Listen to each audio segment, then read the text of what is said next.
Hello everyone. तो कैसे हैं आप सभी? आई होप सभी बहुत अच्छे होंगे और अपने एग्ज़ाम की तैयारी में लगे होंगे। तो जैसा कि बहुत दिनों के बाद ये वीडियो आ रहा है और मैंने आप लोगों को बताया था कि मेरा एक स्टेट गवर्नमेंट जॉब में हो गया है, तो उसका डॉक्यूमेंट वेरिफिकेशन सब हो गया बट अभी तक जॉइनिंग नहीं आई। तो मैं बहुत दिनों से सोच रहा था कि हाँ, कोई वीडियो बनाओ। बहुत सारे मैसेज आ रहे थे, बहुत ही फ़नी-फ़नी मैसेज आ रहे थे। किसी का मैसेज आया किसी का मैसेज आया कि भाई आप ज़िंदा हो? तो हाँ, ये वीडियो बना के मैं आप लोग को बता देता हूँ कि हाँ, मैं ज़िंदा हूँ। तो ठीक है, बिना कोई टाइम वेस्ट किए चलते हैं, इस वीडियो का पर्पस बताता हूँ मैं आपको। चलिए, जैसे कि आप सभी को पता है कि अब हमारे टकलेश्वर महाराज ने एसएससी में सेक्शनल टाइमिंग को इंक्लूड कर दिया है और वो इंक्लूड करते ही एक तरीके से लोगों के बीच डिमोटिवेशन टाइप से फैल गया है। बहुत सारे मेरे पास मैसेज आए जो रिपीटर्स हैं और वो पहले बहुत अच्छा स्कोर कर रहे थे, 150 प्लस स्कोर कर रहे थे, बट अब उनका स्कोर बहुत ज़्यादा डिप हो गया। तो मैंने भी पिछले 10 दिनों से इसको अच्छे से एनालाइज़ किया और फिर मैंने देखा कि एक्चुअली में ये चिंता की बात है भी या नहीं भी है। तो जैसा कि मैंने आपको पहले भी बताया कि मेरा सिलेक्शन ब्लॉक प्रोजेक्ट मैनेजर के रूप में हुआ है और बट अभी तक ज्वाइनिंग नहीं आई है। तो कहते हैं ना कि आपका प्यार कोई हो, भले ही वाइफ कोई और बन जाए, पर याद तो प्यार का ही आता है। तो मुझे भी भैया अपना याद तो अपने एसएससी का भी आता है। तो बहुत जल्द मैं चाहता हूँ कि भाई अगर ये ज्वाइनिंग हो तो ठीक है, नहीं तो मैं अपना फिर से एसएससी वगैरह की तैयारी में लगूँ, जो करना है करूँ। क्या ही करेंगे, कोई और ऑप्शन तो है नहीं। तो देखते हैं। तो सबसे पहले मैं आपको बता दूं कि इस वीडियो में आपको क्या क्या चीज़ देखने के लिए मिलेगा। एक तो मैंने इस वीडियो का टाइटल का नाम निंजा टेक्निक क्यों रखा और इसे आप समझोगे। जीएनटी का फुल फॉर्म जनरली गीत निंजा टेक्निक, तो वो है। इस ये जो वीडियो है, इस टाइटल को पूरी तरीके से जस्टिफाई करेगा, ये बात तय है। बशर्ते आपको थोड़ा सा वेट करना होगा और कुछ 10 मिनट मुझे टाइम देना होगा ताकि मैं समझा सकूं कि कैसे हम अपने टेक्निक को लगा करके जो सेक्शनल टाइमिंग है उसको नेगेटिव नहीं पॉजिटिवली हम अपने लोगों के लिए, अपने सिलेक्शन के लिए यूज कर सकते हैं। तो बिना देर के हुए आगे बढ़ते हैं। जब से ये नोटिफिकेशन आया, ये कि हाँ भैया ऐसा है और एग्ज़ाम होने वाले हैं, तो सबको लग रहा था कि ये पेपर जो है अगस्त सितंबर में हो जाएगा। बट मुझे जहाँ तक अभी लगता है कि ये अगस्त सितंबर में तो पेपर नहीं होगा। भले हो जाए तो वो अलग बात है, कुछ कह नहीं सकते हैं, पर मुझे अभी तक का सिनेरियो देख के लग रहा है कि अगस्त सितंबर में पेपर नहीं होगा। और अभी जो ये वीडियो बन रहा है इसके बाद एटलीस्ट आपको 2 मंथ तो मिलेंगे ही मिलेंगे, ताकि आप इस चीज़ को अप्लाई कर सको और इससे बेनिफिट ले आ सको। तो इसीलिए आप प्लीज़ इसको अप्लाई करना और अगर आपको इससे बेनिफिट हो तो आप मुझे बताना। मुद्दा शुरू हुआ यहाँ से कि अब जो है ये सब कुछ तो सेम पिछले प्रीवियस ईयर जैसा ही था। ये जो एक ऐड ऑन कर दिया गया कि भैया 15 मिनट आपको हर एक सब्जेक्ट के लिए मिलेंगे। जनरली पहले क्या होता था कि हम लोग जीएस और इंग्लिश में टाइम बचा के रीजनिंग और मैथ में ख़त्म करते थे। बट एक बात समझो, अगर कोई चीज़ सभी के लिए की जा रही है तो वो सबके लिए प्रॉब्लमेटिक होगी ना। वो सिर्फ ऐसा तो नहीं है स्पेसिफिकली आपके लिए प्रॉब्लमेटिक हो जाएगी और लोगों के लिए नहीं होगी। बट अगर अभी जो है जो मैं बताऊंगा, वो अगर आप उसको फॉलो करोगे ना तो वो आपके लिए एज अ वरदान साबित होगा। तो ठीक है, सबसे पहले ये समझते हैं कि हम लोग को प्रॉब्लम क्या आ रही है। सबसे पहला प्रॉब्लम मैंने देखा और मैंने खुद भी जब मैं मॉक दे रहा था तो मुझे ये चीज़ फील हुआ। सबसे पहला प्रॉब्लम है सीक्वेंस का, कि जो सीक्वेंस है, पहले हम हमारा जो भी मन करता था हम उसके अकॉर्डिंग वीडियो को सेलेक्ट सॉरी सब्जेक्ट को सेलेक्ट करते थे, उस हिसाब से अटेम्प्ट करते। जैसे मैं ही पर्सनली पहले इंग्लिश देता था, फिर जीएस देता था, फिर मैथ्स देता था और देन सॉरी फिर मैं रीजनिंग देता था और फिर मैथ्स देता था। और मैं इस चीज़ में अपने आप को बहुत ज़्यादा कहते हैं ना कि प्रैक्टिस करके अपने आप को परफेक्ट मैंने बना लिया था कि कोई इशू नहीं हो रहा था। प्री में मेरे अच्छे खासे मार्क्स आ जा रहे थे। तो वो आप सबको पता है, मैंने अपना स्कोर बहुत बार शेयर भी किया है। बट अभी क्या हो रहा है कि माइंड पहले से ही ट्रेंड था उस चीज़ की वजह से सीक्वेंस चेंज हो गया है। और जहाँ तक मुझे पता किया है मैंने और जहाँ तक मुझे लगता है ये सीक्वेंस इसी हिसाब से आएगा। पहले रीजनिंग आएगा, फिर जीएस आएगा, फिर मैथ आएगा और फिर इंग्लिश आएगा। सीक्वेंस यही होना चाहिए। पता नहीं है वो टकलेश्वर महाराज अगर बीच में कुछ चेंज कर दे तो वो अलग बात है। मेरे हिसाब से और मैंने जो पता किया है, यही सीक्वेंस फाइनल एग्जाम में भी आएगा। अब यहाँ क्या होता है ना कि हम लोग पहले से फ्रेश माइंड में रहते थे और जिस जो टारगेट लेके बैठते थे वो, और वहाँ पे ना हम टाइम बचा के दूसरे जगह कर देते। अब वैसा सीन रहा नहीं है। दूसरा क्या है कि प्रॉब्लम जो आ रही है कि चलो इस चीज़ से कभी ओवरकम होने के बाद भी मैथ्स और रीजनिंग के अटेम्प्ट बहुत ज़्यादा कम रह रहे हैं। देखो, प्रॉब्लम सॉल्यूशन जानने से पहले प्रॉब्लम समझना ज़रूरी है, और अगर आपका इन प्रॉब्लम में से है तो ही आप ये वीडियो देखो, वरना मत देखो। जीएस में एक और प्रॉब्लम सामने आ रही है, ये थोड़ा डिफरेंट प्रॉब्लम है, मुझे लोगों से पता चला और मैंने भी अटेम्प्ट किया तो मुझे भी उससे फील हुआ कि टाइम ज़्यादा रहने की वजह से हम किसी भी क्वेश्चन को लेकर ओवरथिंक ज़्यादा करते हैं। जैसे एग्जांपल, हमने ए, बी या सी में से ए सेलेक्ट कर दिया, बट मुझे डाउट हो रहा था कि बी भी होगा। अब अपने पास टाइम है ना, तो हम क्या करते हैं, आगे उसके ऑप्शन चेंज कर देते हैं और उसके वजह से वो गलत हो जाता है, ये होता है। दूसरा, कि जितना नीड है हमें अटेम्प्ट करने का, टाइम रहने की वजह से एलिमिनेशन लगा के, एलिमिनेट करके, गट्स फीलिंग लगा के हम एक्स्ट्रा अटेम्प्ट कर लेते हैं, जो लॉन्ग रन में कहीं ना कहीं वो एक रिस्क का काम होगा। मैं ये नहीं कहता हूँ कि पूरी तरीके से 100% श्योर होने के बाद भी आप जीएस लगाएं, बट ये एक रिस्क फैक्टर इंक्रीज करेगा, और मेरे जैसा अगर आपका किस्मत होगा तो रिस्क हमेशा दिक्कत ही, प्रॉब्लम ही करेगा। तो ये है। इंग्लिश के बारे में ये है कि जैसा पहले आ रहा था वैसा अभी भी आ रहा है, उसमें कोई इशू नहीं है। पहले भी लोग ऐसे 10-12 मिनट 15 मिनट लगाते थे, और अभी भी इतना ही लगता है। इंग्लिश से रिलेटेड मुझे किसी ने नहीं बोला या किसी ने नहीं कहा कि हाँ इसमें ये प्रॉब्लम आ रही है। अब सॉल्यूशन जो है, इस सॉल्यूशन को समझना होगा थोड़ा अच्छे से। सॉल्यूशन 3 एस्पेक्ट पे हमें काम करना पड़ेगा। पहला, अपने को अटेम्प्टिंग स्ट्रेटजी चेंज करनी होगी, जिसके बारे में मैं बताऊंगा। दूसरा, माइंडसेट चेंज करना होगा, जिसके बारे में बताऊंगा। और तीसरा है इम्प्रूवमेंट, कि कैसे इम्प्रूवमेंट करें। ये तीनों अगर हम कर लेते हैं तो अपने से हो जाएगा। अब सबसे पहले आते हैं मैथ्स और रीजनिंग के लिए। मैथ्स और रीजनिंग में जनरली जो भी मैं बताऊंगा अभी, वो मैथ्स को लेके बताऊंगा, बट वो रीजनिंग पे ही 100, रीजनिंग पर भी 100% अप्लाई होगा, बस क्वेश्चन चेंज हो जाएंगे, काम दोनों का सेम। सबसे पहले आपको अपना माइंडसेट ये रखना होगा कि पहले वाला जो माइंडसेट था कि हमें 25 में से 25 अटेम्प्ट करने हैं, नहीं भाई, एसएससी भी आपसे 25 में से 25 अटेम्प्ट करवाने के लिए नहीं बैठा हुआ है।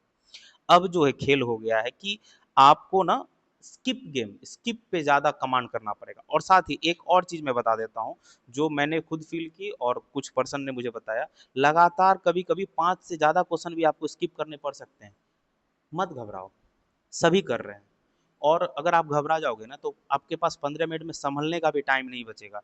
एक कहते हैं ना कि अगर थोड़ा-सा भी अगर आप होश खोलोगे, माइंड का सेटअप अगर आपका मैथ्स और रीजनिंग के सेक्शन में गड़बड़ा गया, मेरा विश्वास मानो, आप उसी टाइम पे डिस्क्वालीफाई हो जाओगे। भले ही रिजल्ट आपका बाद में आए, पर उसी टाइम पे डिस्क्वालीफाई हो जाएगी। तो ये 2 बात आप अपने सिर में बैठा लो कि 25 में से 25 अटेम्प्ट नहीं करना है। 5 क्वेश्चन तक भी अगर आपको लगातार स्किप करने तो कोई बात नहीं, एकदम नॉर्मल बात है ये। अगर आप स्किप कर रहे हो तो लोग भी स्किप कर रहे होंगे। अब बात आता है कि इसको कैसे ओवरकम करें। उस ओवरकम करने से पहले मैं आप लोगों को एक गेम खिलवाना चाहता हूँ। आपको वो गेम बहुत ईमानदारी से खेलना है, और ये वीडियो मैंने 2 साल पहले भी डाल रखा था, किन्हीं ने देखा होगा, और उसको मैं और थोड़ा-सा अपडेट करके मैं यहाँ पे अभी शेयर करूँगा। एकदम प्रैक्टिकल अप्रोच मैं आपको बताऊँगा। गेम के रूल इस प्रकार है, गेम का नाम है स्किप गेम। आप सभी को क्या करना है, कमेंट बॉक्स खोलना है, और मैं ना आपको 15 सेकंड के लिए, हर एक क्वेश्चन से पहले आपको 15 सेकंड का टाइम दूंगा, और आपको डिसाइड करना है क्या ये क्वेश्चन आपको अटेम्प्ट करना है, या आपको सेकंड राउंड के लिए करना है, या आपको थर्ड राउंड के लिए करना है। ये गेम खिलाने का पर्पस ये है कि जनरली सभी बोलते हैं स्किप करो, पर मैं आपको सिखाना चाहता हूँ कैसे स्किप करो। ईमानदारी से खेलना और कमेंट करना मुझे, ऐसा नहीं कि आप आगे जाके देख लो और फिर जाके कमेंट करो, नहीं।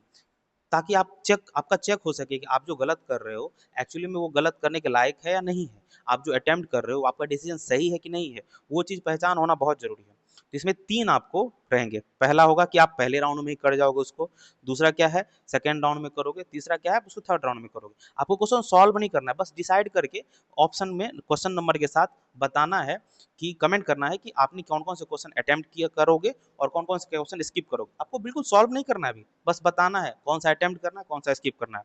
फर्स्ट पार्ट में अटेम्प्ट करोगे तो उसके लिए ए लगाओगे, सेकंड बार में जो अटेम्प्ट करोगे क्वेश्चन नंबर के साथ उसमें 2 लिखोगे, और जो थर्ड टाइम के लिए लास्ट के लिए रखोगे उसके लिए एस लिखोगे। आपको ये करना है। मैं आपको क्वेश्चन दूंगा, 15 सेकंड का टाइम दूंगा, और आपको डिसाइड करना है। चलिए रेडी। मैं आपको ये क्वेश्चन है आपके पास, और आपके पास ये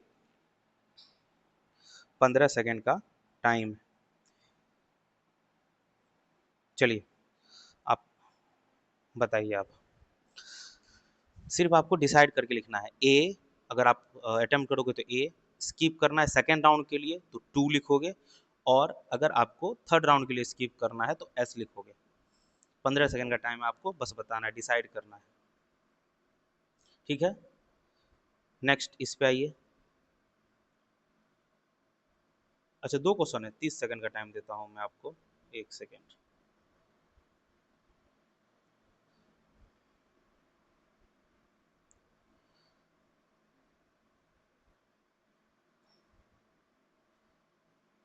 sorry.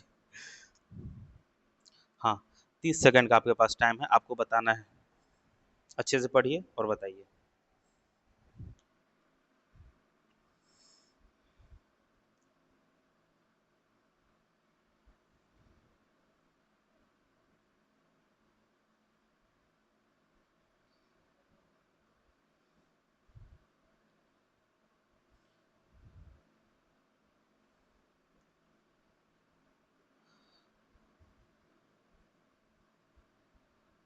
Times up. Next question बताइए आप।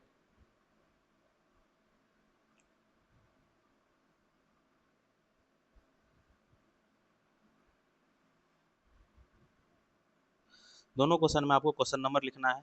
अगर आप अटेम्प्ट करोगे तो ए लिखना है, नहीं अटेम्प्ट करोगे तो एस लिखना है, और सेकंड राउंड में अटेम्प्ट करोगे 2 लिखना है उसके लिए क्वेश्चन नंबर के साथ कमेंट करना है, इसी टाइमलाइन के साथ। ऐसा नहीं कि आप बाद में टाइमलाइन में करो।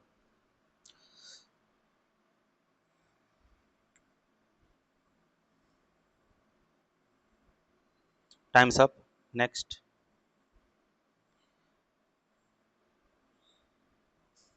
बताओ। जब तक आप इसको ईमानदारी से नहीं करोगे अटेम्प्ट और बताओगे नहीं, तब तक ये वीडियो आपके लिए बेनिफिशियल नहीं होगा। तो आपको करना है ये चीज़।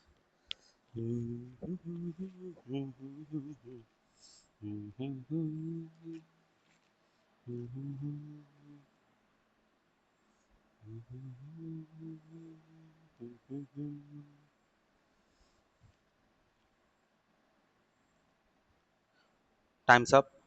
लास्ट स्लाइड है ये। आप इस दोनों में से बताओ।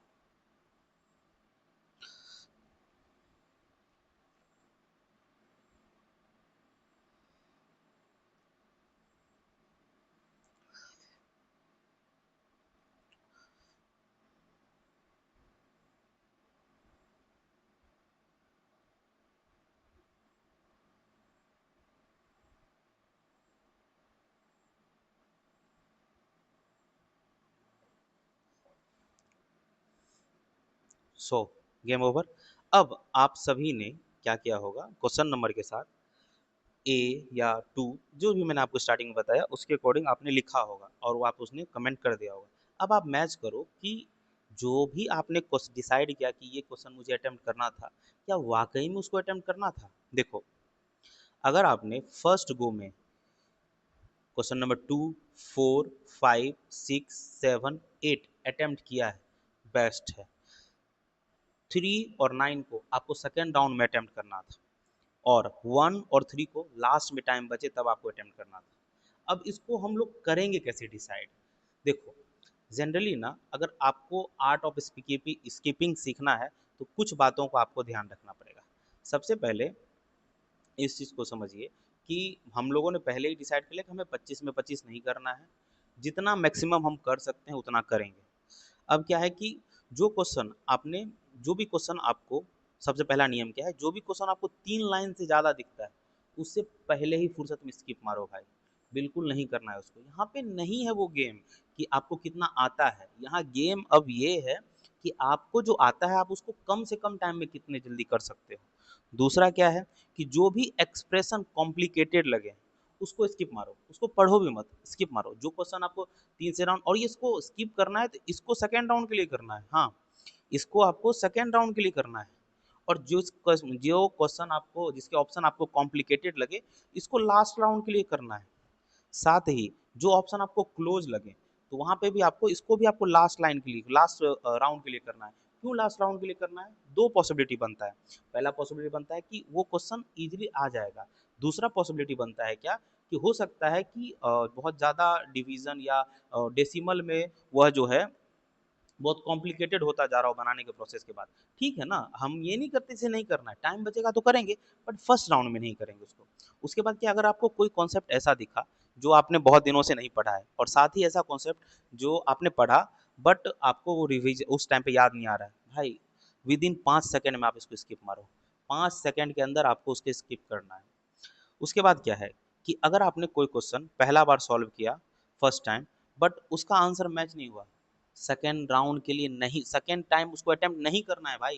क्वेश्चन एसएससी में गलत होते हैं, ऑप्शंस गलत होते हैं, हो सकता है पॉसिबिलिटी ये बनेगी कि वो ऑप्शन ही गलत हो। हम लोग क्या करते हैं कि वो अरे लगता है कि अगले बार बनाएंगे तो आ जाएगा, नहीं, माइंडसेट उस वक्त वैसा ही रहता है। ये 15 मिनट में नहीं मिलता है सेकेंड चांस कि हम लोग बैकअप कर सके। अगर थोड़ा सा मिस्टेक हो गया ना तो 4-5 क्वेश्चन हमारा शॉर्ट रह जाएगा, हम लोग कम बनाएंगे। ये है, आपको मैथ और रीजनिंग में गलती करने की कोई गुंजाइश अब नहीं बची है। और भाई टफ है, अब कंपटीशन बहुत टफ हो गया है, टफ हो गया है, लेकिन उनके लिए जिनको जो ना बहुत ज़्यादा नर्वस हो जाते हैं, बट आपके लिए नहीं, क्योंकि आप नर्वस नहीं होगे। इस बात को आपको रोज अप्लाई करना है। उसके बाद ये सारा प्रॉब्लम तो आपको समझ में आ गया कि कौन सा स्किप करना है, कैसे क्या करना है। लेंदी क्वेश्चन हो आपको स्किप मारना है, कॉम्प्लिकेटेड ऑप्शन हो स्किप मारना है, न्यू कॉन्सेप्ट हो स्किप मारना है। ये है। अब जो है सब स्किप ही मारेंगे तो करेंगे कैसे? देखो, आपको ये जो समझिए कि अब ऐसा गेम नहीं रहा है कि आप कितना जानते हो। गेम ये हो गया है कि आप जो जानते हो उसको कम से कम टाइम में आप करोगे या नहीं करोगे। खेल अब ये हो गया है। तो मैं आपको एक चीज़ बता रहा हूँ, अभी से लगभग आपके पास 2 महीने हैं। आपको 4 सेट ना, 2 सेट रीजनिंग, 2 सेट मैथ, या 3 सेट मैथ, 1 सेट रीजनिंग के आपको देने हैं।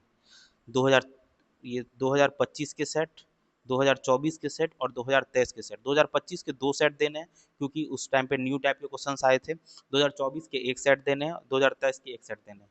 आपको बिना कोई गैप किए हुए, चाहे आप उस दिन कुछ भी कर रहे हो, लेकिन आपको ये सेट मिस नहीं करने हैं।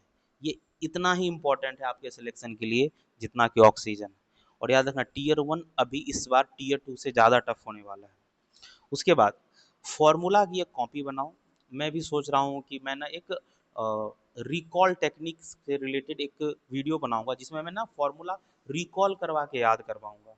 और उसमें वो सारे उस चैप्टर के फॉर्मूले होंगे जो मैंने अभी तक अपने 5 साल की जर्नी में मुझे वो चैप्टर में फॉर्मूले मिले और उसको मैंने अपने नोट्स में लिखा है, वो सब मैं आपको शेयर करूंगा। बट उसको याद करवाऊंगा रिकॉल टेक्निक से, ताकि आप उसे बार बार उसे कर सको, जिससे आपको बेनिफिट पहुंच सके।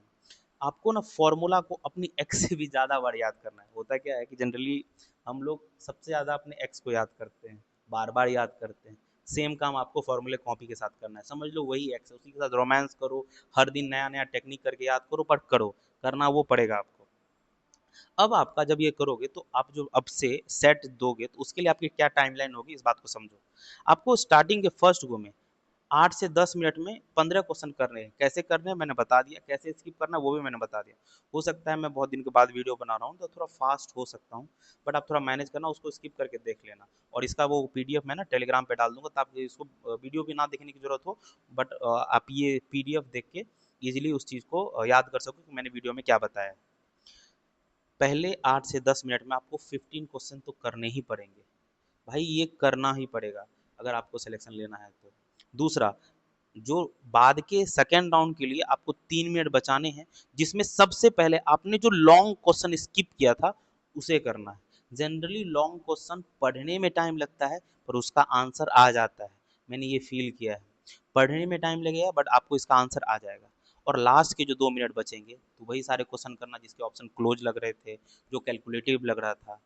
और ऐसा करके ना आप बहुत इजीली 20 से 22 अटेम्प्ट कर लोगे, 25 भी जा सकते हो अगर आप इस चीज़ को अच्छे से फॉलो करते हो। देखो, होगा क्या कि बहुत बच्चे आएंगे, उन्होंने वीडियो देखा और बहुत ने तो आधे पे ही छोड़ दिया होगा, बट कुछ जो है जो मुझे पहले से जानते हैं वो अभी तक रुके होंगे। इसको ना आपको भाई बस 5 दिन ना आप अपने सेट पे 4-4 सेट दो और उस पर ये अप्लाई करो। अगर आपको बेनिफिट ना पहुंचे ना, मेरा यही वीडियो का कमेंट बॉक्स है, भर भर के गाली देना, मैं आपको बोलता हूँ। बस ईमानदारी ये रखना कि जो भी मैंने बोला है वो आप सही सही करो, लेकिन अगर आपको वो बेनिफिट करे, आप खुद को ट्रैक करना, अगर आपको वो बेनिफिशियल लगे तो ये भी जरूर आके कमेंट करना कि भैया आपका वो चीज़ मुझे हेल्प किया। तो ठीक है, जीके जीएस के लिए मैं अलग से डेडिकेटेड वीडियो बना दूंगा। तो बहुत दिनों के बाद मैं वीडियो बना रहा हूँ, बहुत सारी गलतियाँ हो सकती है। तो ठीक है, बाय, मिलते हैं फिर से। ये देखिए हमारे heroine. Thank you so much, bye.